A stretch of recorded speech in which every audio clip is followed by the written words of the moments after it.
Formula One champion Lewis Hamilton seems to have it all: fame, fortune, and a record-breaking career. But behind his success lies a forgotten figure who believed in him before anyone else did. When Martin Spencer, owner of a small auto parts shop, offered sponsorship to a 10-year-old kart racer from Stevenage, he never imagined that boy would become one of the greatest drivers in history. As Lewis rose to international stardom, Martin's business crumbled during the economic crisis, forcing him to sell even his precious racing memorabilia to survive. Now, years later, their paths are about to cross again in a story of loyalty, second chances, and the true meaning of success. The engines roared at Rye House Kart Circuit in Hertfordshire on a chilly Saturday morning in 1995. Rain had fallen earlier, making the track slick.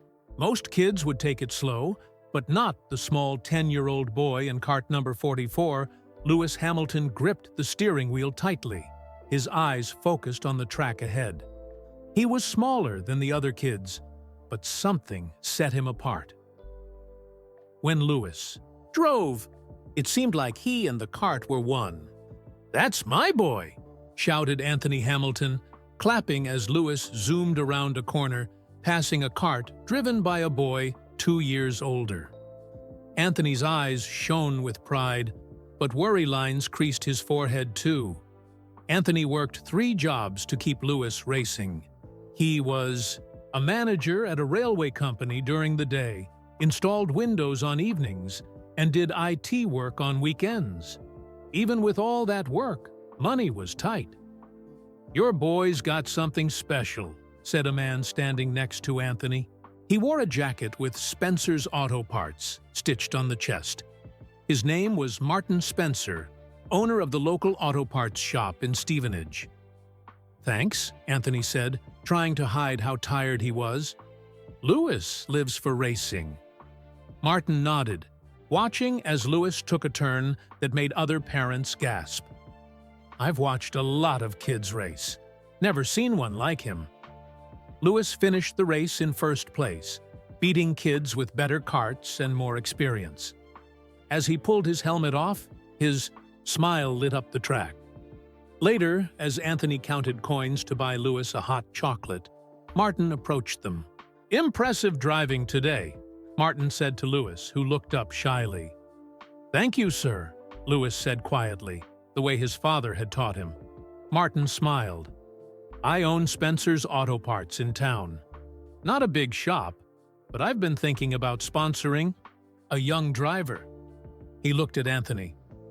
"Wouldn't be much, but I could help with tires and some parts." Anthony's eyes widened. He'd been asking businesses for months with no luck. "Why?" Anthony asked. "Lots of kids racing here come from families with money." Martin looked at Lewis. "Because your boy drives like he was born to do it. And because I started with nothing too." He handed Anthony a card. "Come by the shop Monday. We'll work something out." That Monday, Lewis bounced with excitement as they entered Spencer's Auto Parts. The shop wasn't fancy, but it was neat and busy with customers. Martin showed them around. "Been in business 15 years, he said proudly. "Started in my garage, fixing neighbors' cars." They went to Martin's small office, where he offered them the shop's first sponsorship deal. It wasn't much, help with tires and parts, plus $500 for the season. But to the Hamiltons, it felt like winning the lottery. "What do you want in return?" Anthony asked, still not believing their luck. "Put my shop logo on the cart," Martin said. "And one other thing." He looked at Lewis. "Promise you'll always drive your best. Even when it's hard. Even when you want to quit." Lewis nodded seriously. "I promise, Mr. Spencer." 3 months later, Lewis won his first karting championship. In the small crowd, Martin cheered as loudly as Anthony. The Spencer's Auto Parts logo, freshly painted on Lewis's kart, gleamed under the lights. At the trophy ceremony, Lewis surprised everyone by calling Martin forward.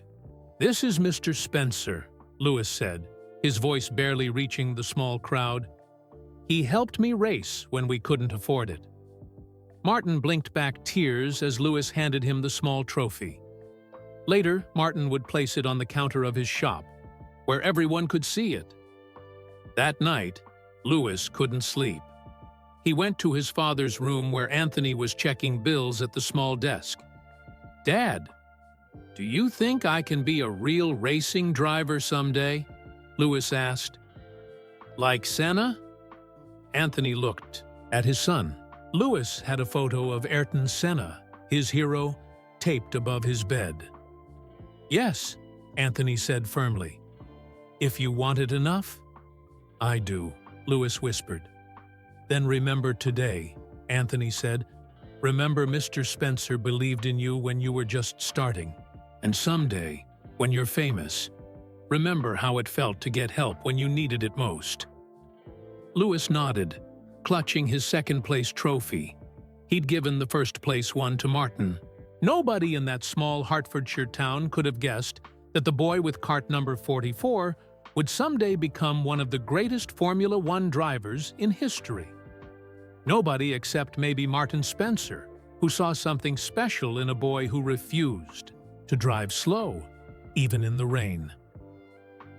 3 years later, in December 1998, Lewis stood nervously at the Autosport Awards ceremony. At just 13 years old, he was the youngest person in the room full of racing stars. "Go on," Anthony whispered, nudging Lewis forward. "Remember what we practiced." Lewis swallowed hard and walked up to a tall man in an expensive suit. Ron Dennis, the boss of the McLaren Formula One team. Lewis had won the British Cadet Karting Championship that year, and he had one goal tonight. "Mr. Dennis," Lewis said, his voice steadier than he felt. "I'm Lewis Hamilton. Someday, I want to race for you." Ron Dennis looked surprised, but smiled and shook Lewis's hand. "Work hard in school, keep winning races, and maybe you will." What happened next would change Lewis's life forever. Within weeks, Ron Dennis called the Hamilton home. McLaren wanted to sign Lewis to their young driver program. When the news came, Lewis's first call wasn't to his school friends. It was to Martin Spencer. "Mr. Spencer, McLaren wants me in their program," Lewis shouted into the phone. Martin's shop had grown a bit, now with 3 employees, but he still sponsored Lewis's kart racing. "I knew it," Martin laughed. "I told everyone who came into my shop, that boy will be in Formula One someday." The next years flew by in a blur of races, trophies, and new challenges. Lewis moved up to Formula Renault, where the cars were faster and more powerful than karts. In 2003, he won the British Formula Renault Championship. Through it all, the Spencer's Auto Parts logo stayed on Lewis's car. The sponsorship money was still small compared to McLaren's backing, but Lewis insisted on keeping it there. "Never forget who helped you when you had nothing," Anthony reminded him. In 2005, Lewis conquered Formula 3, winning 15 races and the championship. Martin closed his shop early on race days, so he and his employees could watch Lewis on TV. "That's our boy," Martin would tell customers, pointing to the small Spencer's logo visible in some camera shots. The shop now had 5 employees and had moved to a bigger building. People came from other towns to buy parts from the shop that sponsors. Lewis Hamilton, 2006, brought the biggest challenge yet, GP2, the racing series just below Formula One. The cars were nearly as fast as F1 cars, and the competition was fierce. Lewis was racing against men years older, with much more experience. In only his 4th GP2 race at the famous Nürburgring track in Germany, Lewis did something that made the racing world take notice. He passed 2 cars in one corner. a move so bold that even veteran racing commentators gasped. "That's not possible," one said on live TV, "but Hamilton just did it." After winning the GP2 championship, Lewis called Martin again. "Mr. Spencer," Lewis said, his voice shaking with excitement, "McLaren just called. They want me in Formula One next year." Martin had to sit down, his legs suddenly weak. "Formula One? Next year?" "Yes. Ron Dennis says I'll be teammates with Fernando Alonso." Martin whistled. Alonso was the current world champion, the best driver in Formula One. "Lewis, when your dad brought you to my shop all those years ago, I knew you were special, but Formula One? That's amazing." "I want you to come to my first race," Lewis said. "You and Dad will be my special guests." In March 2007, Martin closed his shop for a whole week, something he'd never done before, and flew to Australia for the first race of the Formula One season. Anthony met him at the airport, both men hardly able to believe where they were. The McLaren team gave them special passes to enter areas where most fans couldn't go. When Lewis saw them, he ran over, still wearing his racing suit. "You made it," he hugged them both. "Wouldn't miss it for anything," Martin said, looking around at the massive F1 paddock in awe. What happened in that race stunned the racing world. Lewis, in his very first Formula One race, finished on the podium in third place. The new kid had beaten most of the established stars. As Lewis sprayed champagne on the podium, Martin and Anthony watched with tears in their eyes. "We did it," Anthony whispered. "No," Martin corrected him. "He did it. We just helped him get started." That 2007 season, Lewis kept shocking everyone. He stood on the podium in his first 9 races, something no driver in history had ever done. By mid-season, this rookie was leading the championship. In the McLaren motorhome after winning the Canadian Grand Prix, Lewis pulled Martin aside. "I still have something to prove," Lewis said, looking more serious than his 22 years. "I'm not just here to race in Formula One. I'm here to become world champion." Martin nodded. He had never doubted it, not since that rainy day at Rye House Kart Circuit, when a small 10-year-old boy drove like he was born to race. The 2007 season ended in heartbreak. Lewis led the championship going into the final 2 races, but things fell apart. He finished 1 point behind champion Kimi Räikkönen. For a rookie to come so close was amazing, but Lewis was crushed. "Next year," he told Martin on the phone after the season ended. "I promise." Martin's business was booming. Spencer's Auto Parts now had 3 locations around Hertfordshire. People came in asking for Lewis Hamilton parts for their cars. "Will these make my car go faster like Lewis?" customers would joke. "Only if you drive like him," Martin would answer with a laugh. As the 2008 Formula One season began, Lewis seemed more focused. He won the first race in Australia and seemed stronger, more mature. The mistakes from his rookie year were gone. Throughout the season, Lewis and Ferrari driver Felipe Massa battled for the championship. Sometimes Lewis led, sometimes Massa did. The lead changed 6 times. Martin watched every race on TV with his employees. He'd close the shops early on race days, and everyone would gather at the original store to cheer for Lewis. The season came, down to the final race in Brazil, Massa's home country. Lewis needed to finish 5th or better to win the championship, even if Massa won the race. 3 days before the race, Lewis called Martin. "I want you to be there," Lewis said. "In Brazil, for the biggest race of my life." "Lewis, I can't just. I've already arranged everything. Tickets, hotel, everything. Please, Mr. Spencer." You believed in me first. I want you there when I become world champion." Martin had never been outside Europe. But 2 days later, he was on a plane to São Paulo, Brazil. The Interlagos circuit was packed with thousands of Brazilian fans cheering for Massa. Martin sat in the McLaren garage with Anthony, both men barely speaking, too nervous for words. Rain began falling just before the race. Martin smiled, just like that day at Rye House when he first saw Lewis drive. The race was chaos. Lewis ran in 4th place most of the time, good enough for the championship. But with just a few laps to go, it started raining harder. Most drivers pitted for rain tires, including Lewis. When he came back on track, Lewis was in 6th place, not enough to win the championship. "He needs to pass one more car," Anthony said, gripping Martin's arm so tight it hurt. The Ferrari garage began celebrating. Massa had crossed the finish line first. If the positions stayed the same, Massa would be champion. But on the very last corner of the very last lap, Lewis's car caught up to Toyota driver Timo Glock, who was struggling on dry tires in the rain.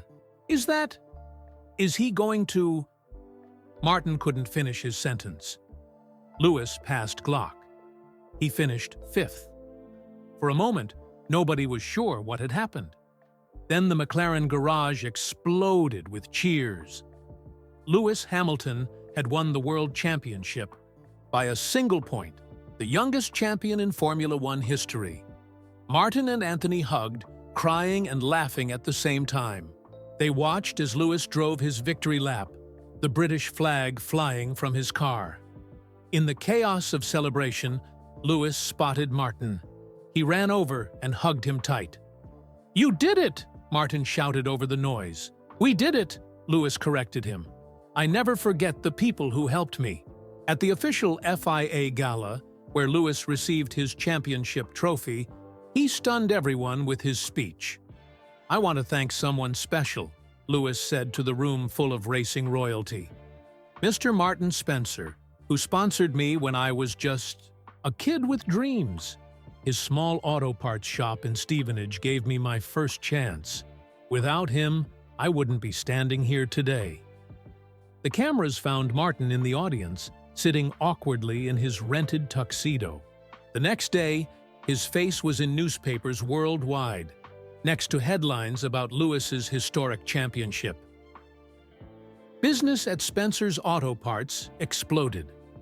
Martin opened 2 more locations within months. He hired more staff, expanded his inventory, and even started a small racing team for young drivers. The Lewis Hamilton effect, business magazines called it. For a while, Lewis and Martin stayed in touch. Lewis would send signed merchandise for Martin's shops. Martin would text congratulations after races. But as Lewis's fame grew, the messages became less frequent. Lewis moved to Switzerland, then Monaco. He became more than just a racing driver. He was a global celebrity. By 2010, Martin realized 6 months had passed without hearing from Lewis. He understood.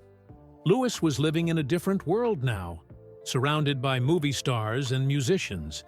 "He's busy changing the sport," Martin told people who asked about Lewis. "I'm just proud to have played a small part." Martin didn't know that Lewis kept a photo from their first championship win together.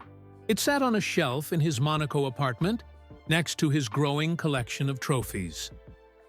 In 2012, Lewis made a shocking announcement. He was leaving McLaren, the team that raised him, to join Mercedes. Most experts called it a terrible mistake. Mercedes hadn't won a championship in over 50 years. "He's throwing his career away," they said on TV. Martin watched the news with a sad smile. He remembered a small boy who never drove slow, even in the rain. "He knows what he's doing," Martin told his employees. "Lewis always sees things others don't."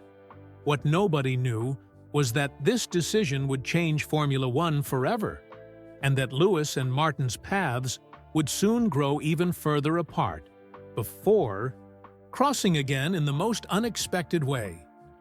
As Lewis settled into his new team at Mercedes in 2013, Martin Spencer faced problems of his own.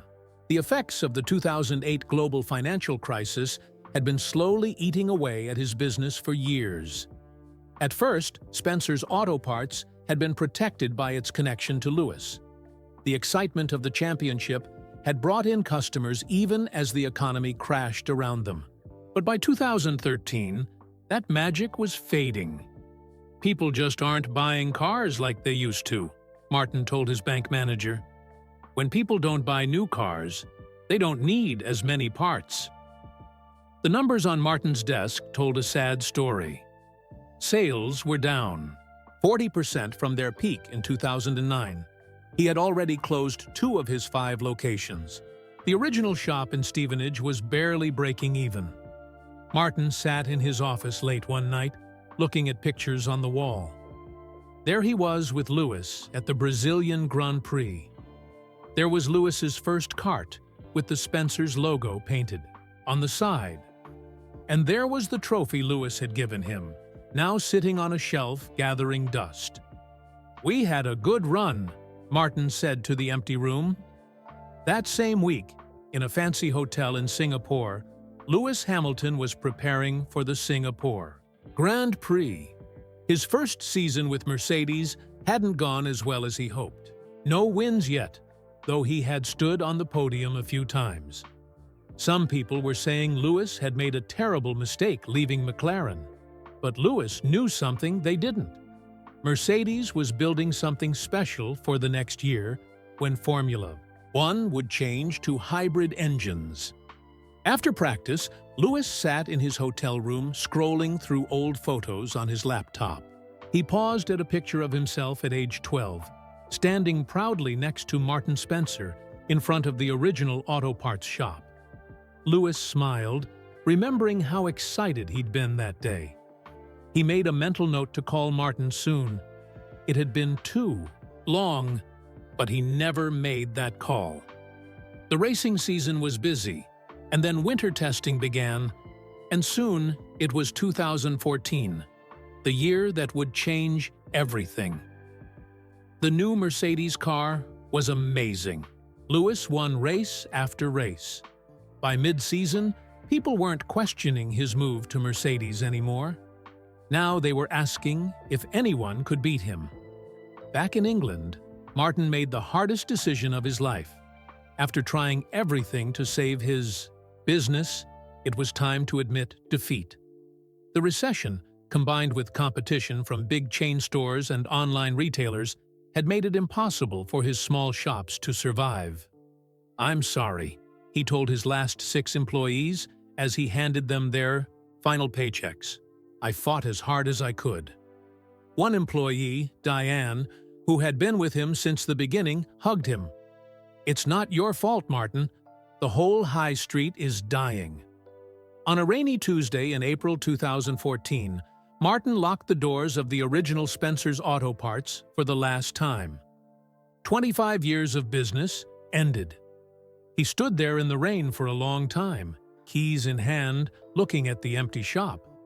That same day, Lewis Hamilton won the Chinese Grand Prix, his 3rd win in a row. Martin went home to a house now too expensive for him to keep. Bills had piled up during his efforts to save the business. He had used his personal savings, even taken a second mortgage. Now he faced bankruptcy. In his garage, Martin opened a dust-covered box. Inside was his collection of Lewis Hamilton memorabilia, signed photos, model cars, race programs. The most valuable item was a race helmet Lewis had used during his first championship season, signed with a personal message. "To Martin, who believed in me first." Martin had never thought about selling these things. They were memories, not investments. But now, they might be the only way to avoid losing his house. The next day, he took the helmet to a sports memorabilia dealer in London. "This is genuine?" the dealer asked, examining the helmet carefully. "Yes," Martin said quietly. "He gave it to me personally. I can offer you $15,000. Hamilton items are very collectible now." Martin swallowed hard. It was less than he had hoped, but enough to keep the bank away for a few more months. "Deal," he said. Over the next year, one by one, Martin sold most of his memorabilia.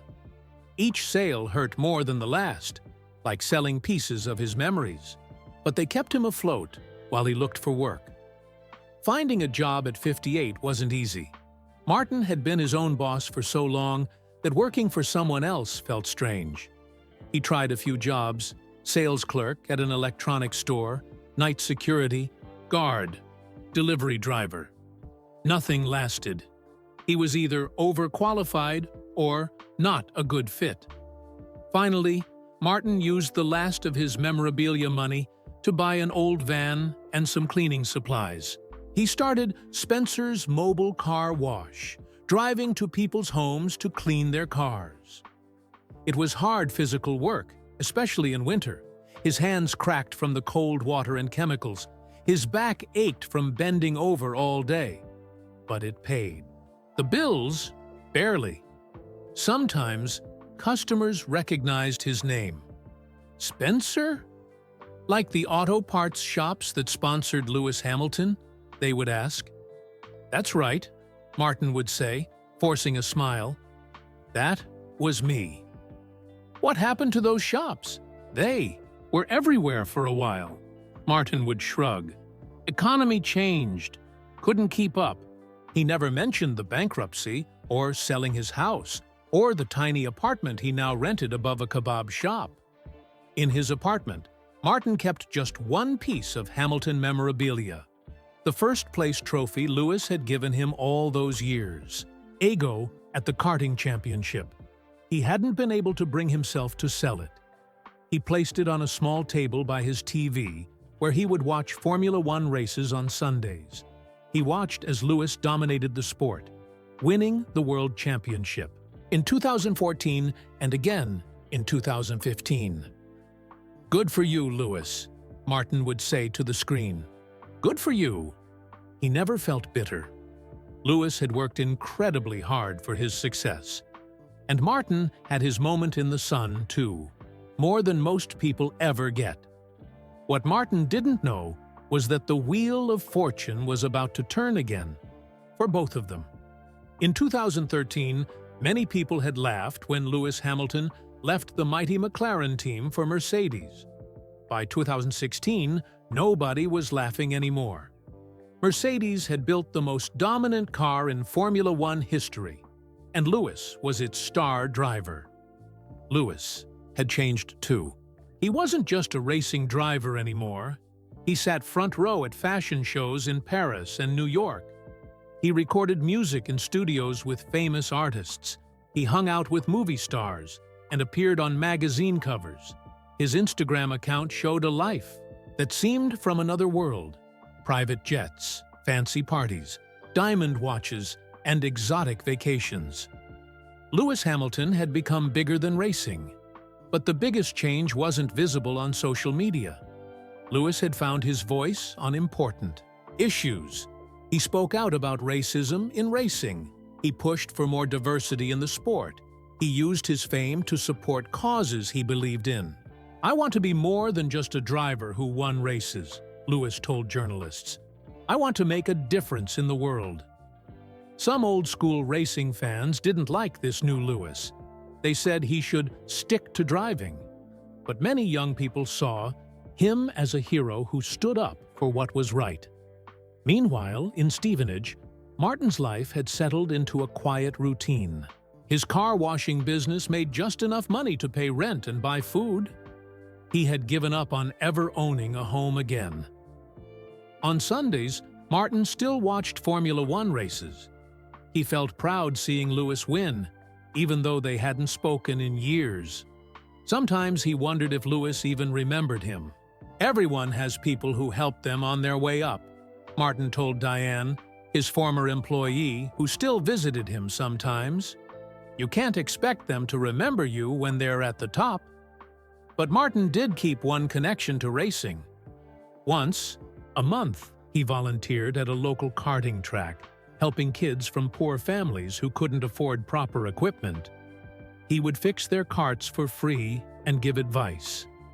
"You remind me of someone," a father told him once. "Who's that?" Martin asked. "Lewis Hamilton's dad. Always working on his kid's kart, finding ways to keep racing on a small budget." Martin smiled. High praise indeed. Anthony Hamilton is a remarkable man. In 2020, the world changed when the coronavirus pandemic hit. Formula One races were cancelled or held without fans. Lewis spent more time alone, thinking about his life and career.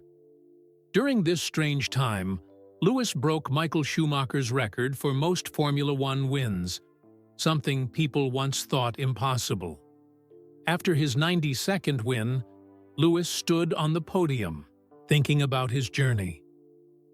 That night in his hotel room, Lewis looked through old photos again.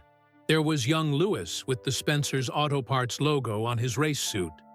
There was Martin handing him tires before a race. Simple times before fame and fortune. Lewis wondered what had happened to Martin. He hadn't heard from him in years. He made another mental note to reach out, then fell asleep after the exhaustion of race day. The next morning, Lewis was already busy with team meetings, planning for the next race. The thought of calling Martin slipped away again. Martin watched Lewis's record-breaking win on his small TV. He cheered alone in his apartment as Lewis crossed the finish line. Afterward, he took out the old karting trophy and polished it. "Well done, Lewis," he said to the empty room. Well done. The world began to recover from the pandemic in 2021. Lewis continued winning races, fighting for another championship. Martin's car washing business picked up again as people started caring about clean cars. One rainy Sunday, Martin was washing a fancy Mercedes in a customer's driveway. The owner stood in the doorway, watching. "You do good work," the man said. "Very thorough." "Thank you," Martin replied, scrubbing the wheels carefully. "I believe in doing things properly." "Are you a racing fan?" the man asked, noticing Martin's old Mercedes F1 jacket, a rare treat Martin allowed himself years ago. "Yes, since I was a boy," Martin said. "Especially Formula One." "Hamilton fan?" Martin paused. "You could say I've followed his career closely." "Me too. Been to a few races. Got to meet him once at a sponsor event. Seemed like a decent bloke, despite what some people say." Martin nodded, not wanting to say more. He had learned to keep his past to himself. People either didn't believe him or asked too many questions. As he finished washing the car, Martin looked at his reflection in the shiny paint. An older man with gray hair and weathered hands looked back at him. So different from the proud shop owner he once was. Martin didn't feel sorry for himself. He had experienced things most people never would. He had stood on an F1 podium. He had been thanked in a world champion's speech. He had seen a skinny kid from Stevenage conquer the racing world. Those memories were worth more than money. Or, at least, that's what he told himself on cold mornings when his back hurt and his bank account was nearly empty. What Martin Spencer couldn't possibly know was that at that very moment, a young journalist named Emma Chen was typing his name into a search engine, about to change everything. Emma worked for Racing Life, a popular online magazine about motorsports. Her editor had given her an assignment to write about the people behind great champions, the unsung heroes who helped them before they were famous. "Everyone writes about the stars," her editor said. "Let's write about the people who saw that star quality first." Emma had already interviewed Ron Dennis about discovering Lewis Hamilton. Now she was digging deeper into Lewis's earliest racing days. In old newspaper articles about Lewis's karting career, Emma kept finding mentions of Spencer's Auto Parts and a man named Martin Spencer who gave Lewis his first sponsorship. This guy took a chance on Lewis when no one else would, Emma told her roommate as she typed away on her laptop.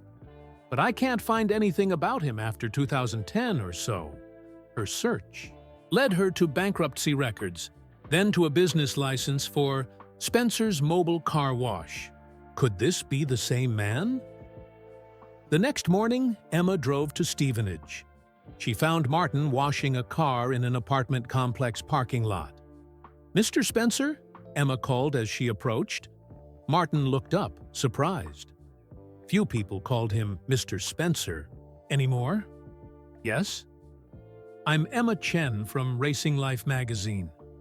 She held out her hand. "I'm writing an article about Lewis Hamilton's early career. I understand you were his first sponsor?" Martin's eyes widened. He leaned against his van. "That was a long time ago," he said quietly. "I'd love to hear your story," Emma said. "Would you have time for an interview?" Martin looked at his watch. "I have one more car to wash. Then I'm free. There's a cafe around the corner." An hour later, they sat in a small cafe. Martin seemed nervous at first, but as he started talking about the past, his eyes lit up.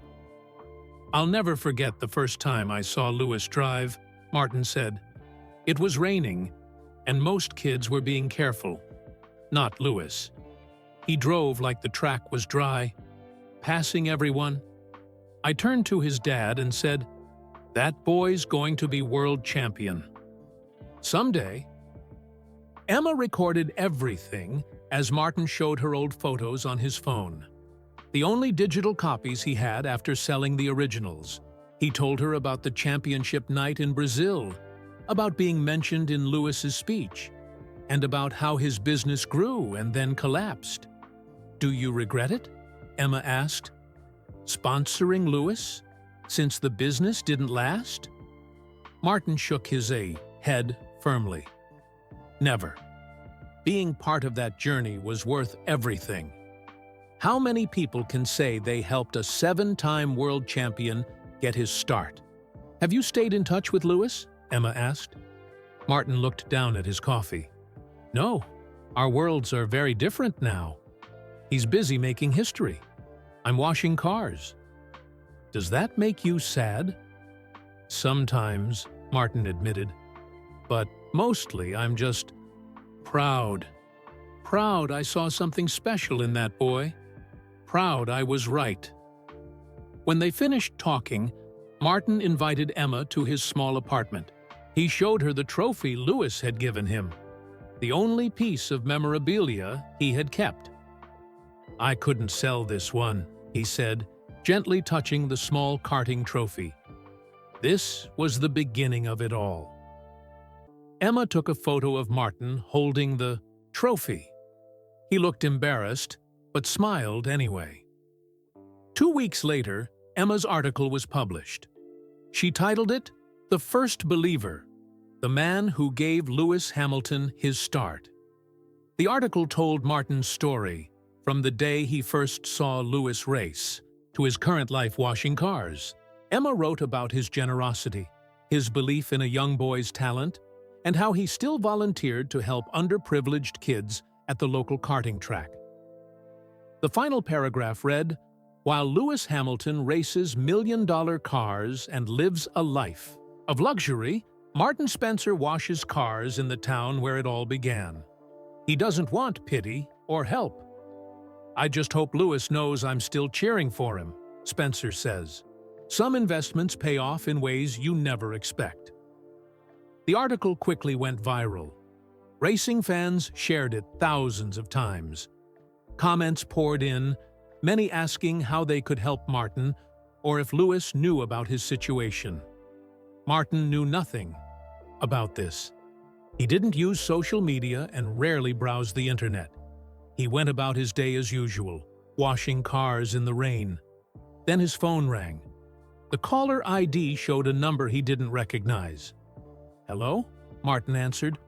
Mr. Spencer said, a woman's voice he didn't recognize. I'm calling on behalf of Lewis Hamilton. Martin sat down hard on his sofa. For a moment, he couldn't speak. Mr. Spencer, are you there? The voice asked. Yes, sorry, Martin finally managed. I'm just surprised. My name is Angela Cullen. I'm Lewis's personal assistant and physiotherapist.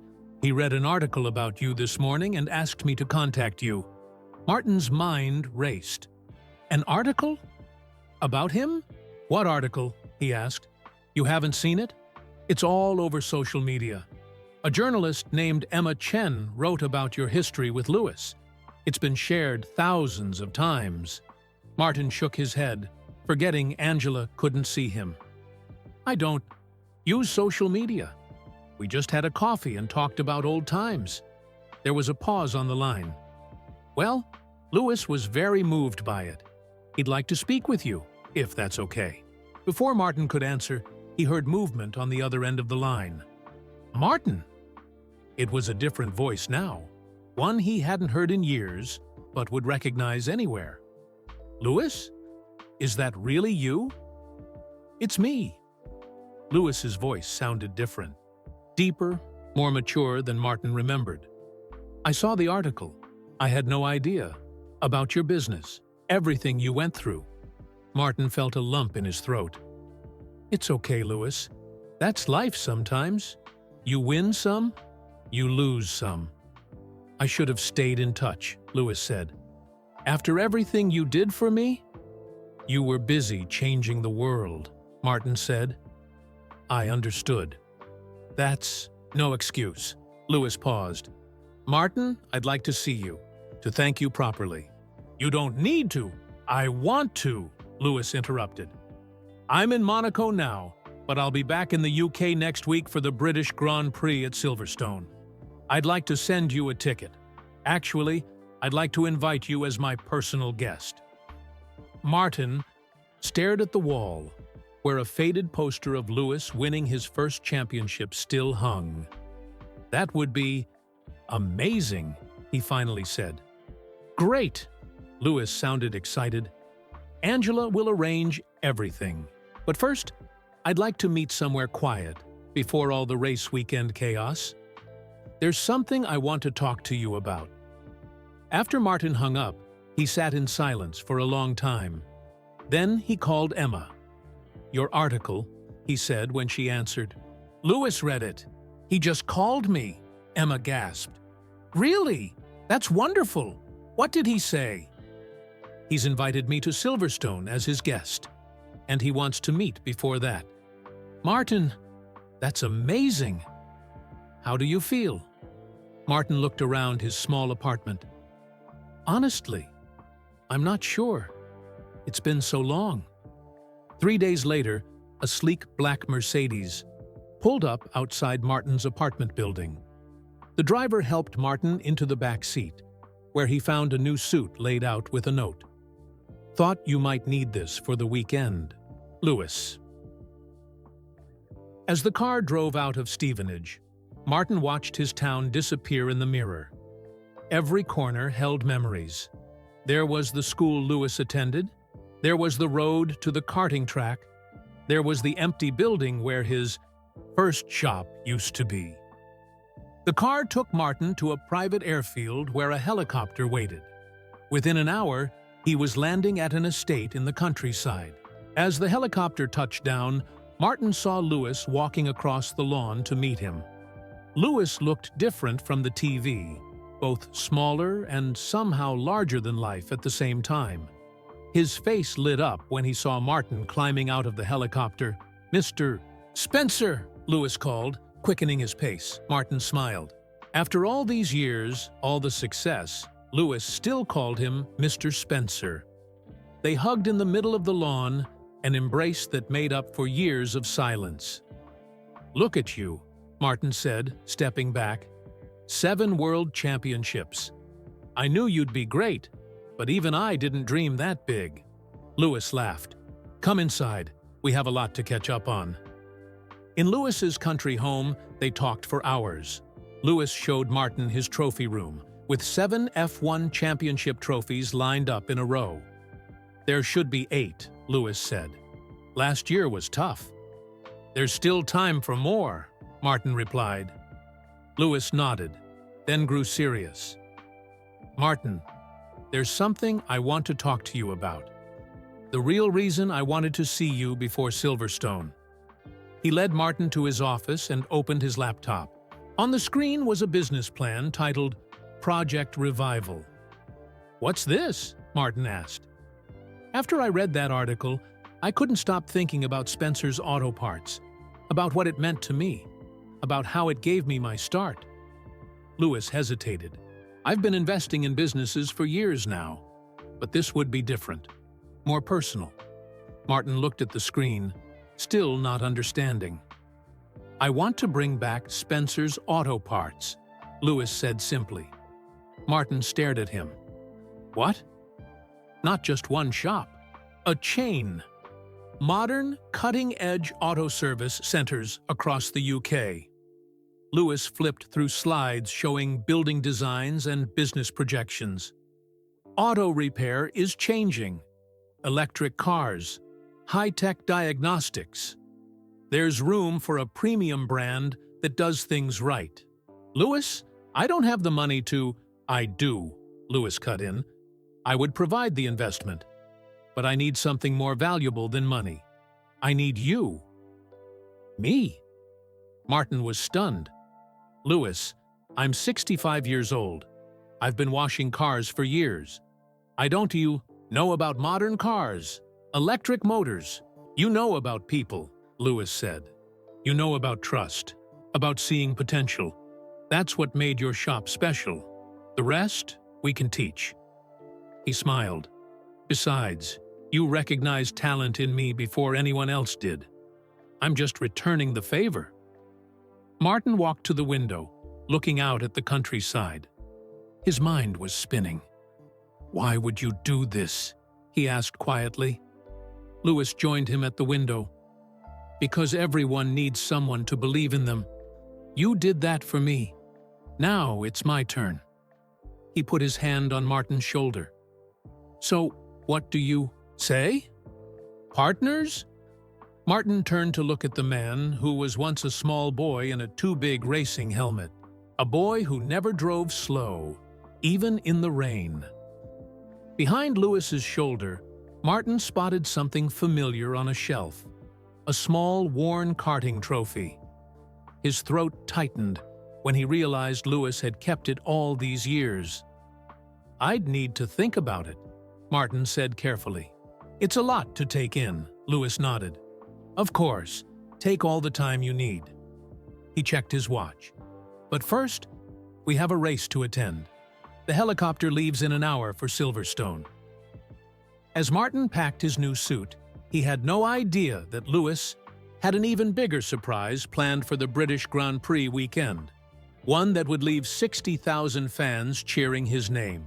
The helicopter landed at Silverstone Circuit just as the sun was setting. The massive track was quiet now, but tomorrow it would roar with the sound of Formula One engines and the cheers of British fans. A Mercedes team member met them and gave Martin a special pass on a lanyard. "This gives you access to all areas," she explained. "Even places most VIPs can't go." Martin stared at the pass with his name and photo on it. "All areas? Even the pit lane?" The woman smiled. "Mr. Hamilton said to give you full access. You're not just a guest, you're family." Those words made Martin's throat tight. Family. Lewis had to attend a team meeting, so an assistant showed Martin to his hotel room. It wasn't just any room. It was a luxury suite with a view of the track. On the bed was a bag of Mercedes, team gear with a note. "So you look like part of the team tomorrow, Lewis." That night, Martin could hardly sleep. He stood by the window, watching lights twinkle around the massive circuit. How many times had he watched races here on his small TV? Now he was actually here, as Lewis Hamilton's special guest. Morning came quickly. Martin put on his Mercedes team shirt and headed to the circuit. The assistant met him and led him through crowds of fans to the paddock, the exclusive area where teams prepared for the race. Inside the Mercedes garage, engineers and mechanics worked on 2 silver race cars. When Lewis spotted Martin, he broke away from a group of engineers. "Martin, come meet everyone." Lewis guided him through the garage, introducing him to the team. "This is Martin Spencer," Lewis told each person. "He gave me my first sponsorship when I was just a kid. I wouldn't be here without him." The team members all shook Martin's hand with respect. The team principal, Toto Wolff, even stopped his meeting to greet Martin. "Lewis has told me all about you," Toto said. "We're honored to have you here." Throughout the morning, Martin watched in amazement as the team prepared for qualifying. Lewis included him in everything, explaining the technical aspects of the EP car and introducing him to other drivers. During a quiet moment, Martin asked about the business plan. "Have you thought more about it?" Lewis asked. "I have," Martin said. "It's an incredible offer, Lewis. But I need to ask, why now? Why, after all these years?" Lewis leaned against the pit wall. "When I saw that article, something hit me hard. I've been successful beyond my wildest dreams. But somewhere along the way, I forgot some of the people who helped me get here." He looked at Martin directly.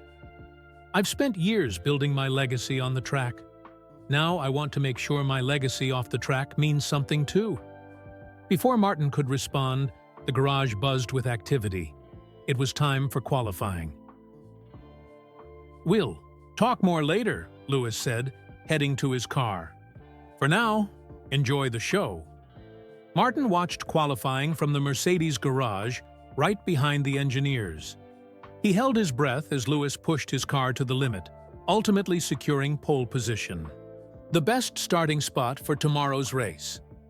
When Lewis returned to the garage, he was swarmed by media, but in the middle of an interview, he spotted Martin and waved him over.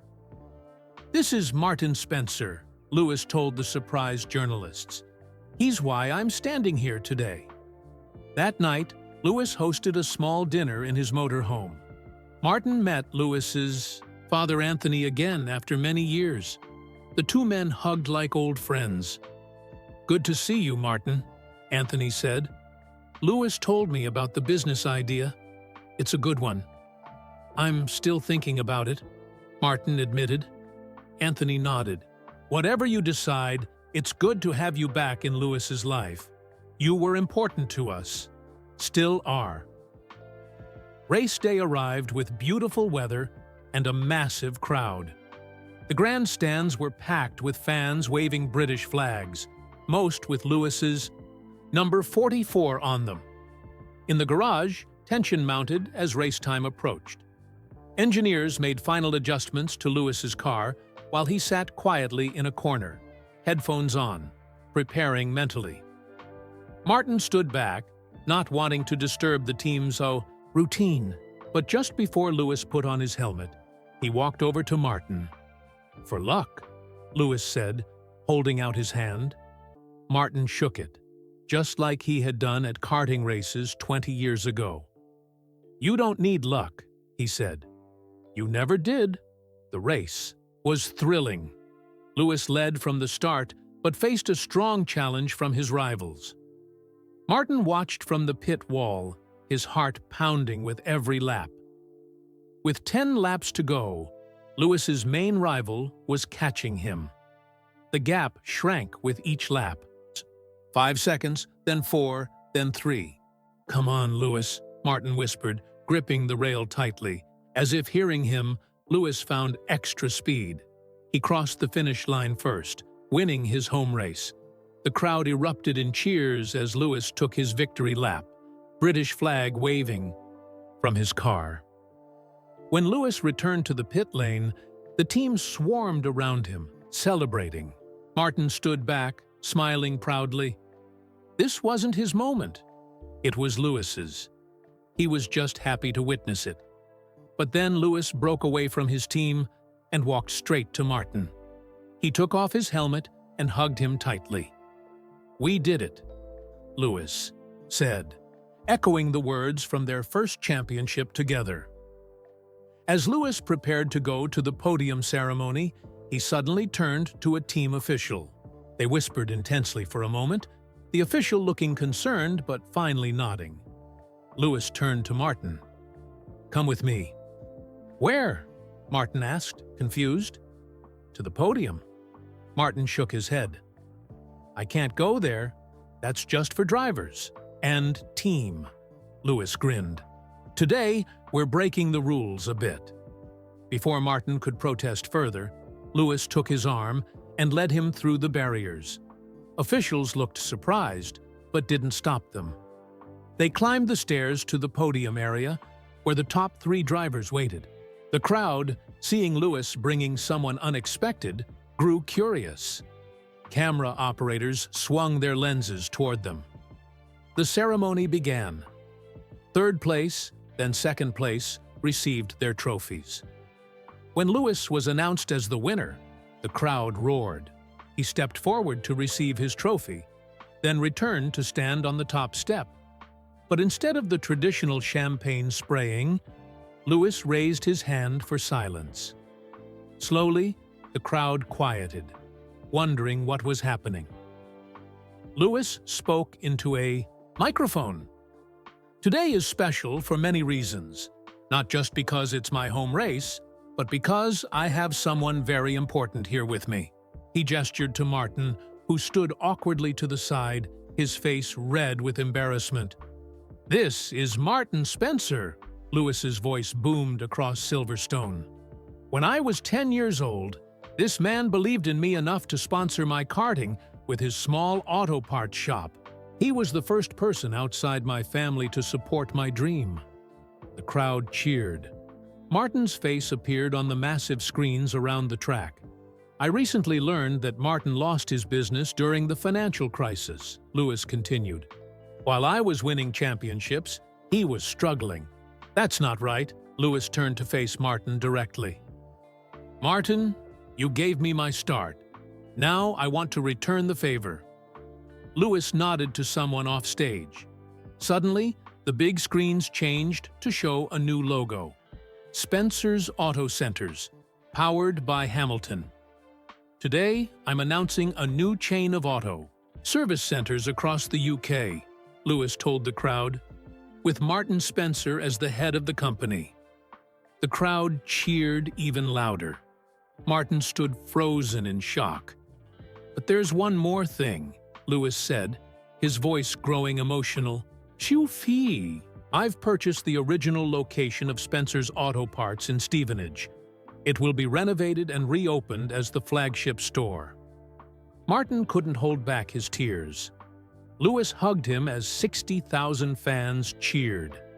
Cameras flashed, capturing the moment for newspapers around the world. Later, as they left the podium, Martin finally found his voice again. "I don't know what to say, Lewis." Lewis smiled. "Just say you'll do it. Say you'll help me build something that will last long after we're both gone." Martin looked at the man before him. No longer the small boy from Stevenage, but still the same dreamer who refused to drive slow, even in the rain. "Partners?" Lewis asked, holding out his hand. Martin took it firmly. "Partners."